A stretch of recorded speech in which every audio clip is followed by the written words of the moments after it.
سنو، کیا تم جانتے نہیں کہ دعائیں تو نصیب کا مقابلہ کرنے کی قدرت رکھتی ہے، اور وہ دعائیں تو نصیب سے بھی زیادہ طاقتور ہوتی ہے جو بار بار دہرائی جاتی ہے اور جن کا تسلسل وقت کے ساتھ بڑھتا ہی چلا جاتا ہے۔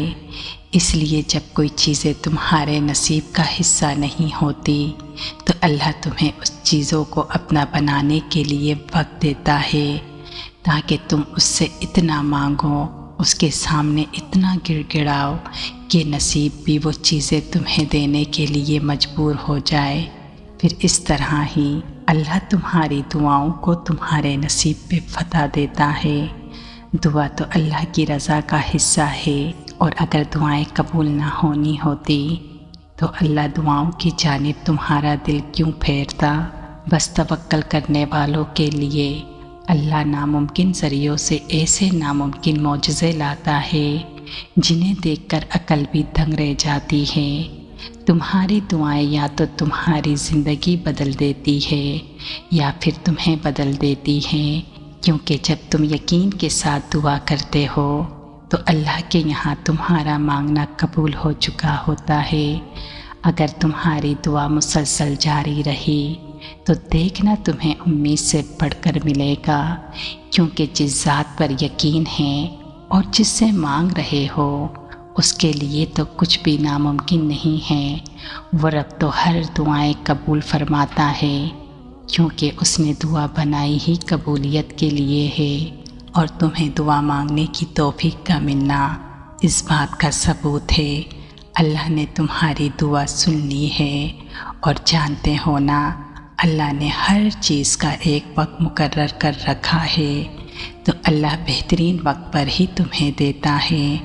ہم اکثر یہ کہتے ہیں کہ اللہ جو کرتا ہے وہ بہترین کرتا ہے، تو دعاؤں کی قبولیت میں دیری ہماری بہتری کے لیے ہی ہوتی ہے، تبھی تو بہترین وقت پر ہی ہماری ہر دعا قبول کر لی جاتی ہے۔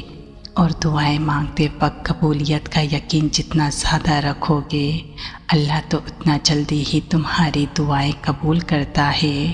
سنو، اس دیری سے کبھی مایوس نہ ہونا۔ جب اللہ کی رضا کے بغیر اس کائنات کا ایک ذرہ بھی ہل نہیں سکتا، تو پھر تمہارے دل کا بار بار اللہ سے رجوع کرنا، اس سے مانگنا، یہ بے وجہ نہیں ہے۔ تبھی تو وہ رب ان ہاتھوں میں اتنی جان ڈال دیتا ہے کہ وہ دعا کے لیے اٹھ سکے اور ان اٹھتے ہاتھوں کا لاج رکھ سکے۔ وہ نصیب لکھنے والی ذات جو دلوں میں خواہش ڈالتی ہے، وہ ان خواہشوں کو پورا کرنے پر بھی قادر ہے۔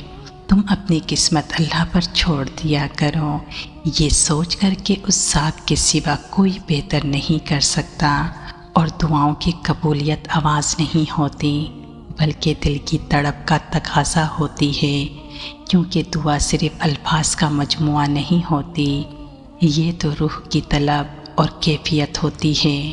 بس اللہ سے مانگتے رہا کریں، کیونکہ ممکن اور ناممکن تو صرف ہماری سوچ ہوتی ہے۔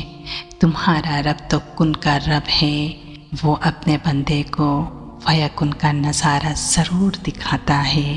وہ رب اپنے بندوں کو کبھی مایوس ہونے نہیں دیتا۔ بس اللہ کی محبت پر کبھی شک مت کرنا۔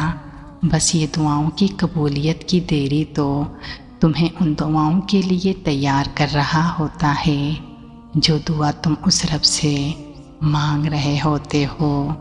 جزاک اللہ۔